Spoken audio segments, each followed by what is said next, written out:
রাসূল পাক সাল্লাল্লাহু আলাইহি ওয়াসাল্লামের সিনা মুবারককে সাফ করা হলো। সিনা মুবারককে সাফ করে রাসূল পাক সাল্লাল্লাহু আলাইহি ওয়াসাল্লামের যে কলব, এই কলবকে বের করে রাখা হয়েছে। একটা সোনার তস্তরি পাত্র আনা হয়েছে, যেই সোনার পাত্রের ভিতরে ঈমান আর হিকমত দিয়ে ভরা,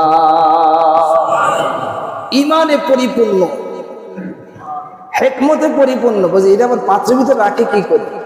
সব জিনিস তো আমাদের মাথায় ধরবে এরকম মাথা আমাদের আছে নাকি? সব জিনিস আমরা বুঝবো তা কি হয়?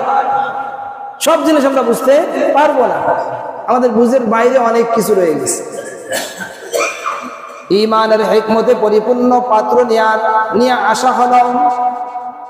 আল্লাহর নবী সাল্লাল্লাহু আলাইহি ওয়াসাল্লামের অন্তঃকরণ থেকে একটা অংশ ছিল, যেটাকে শয়তানের একটা অংশ।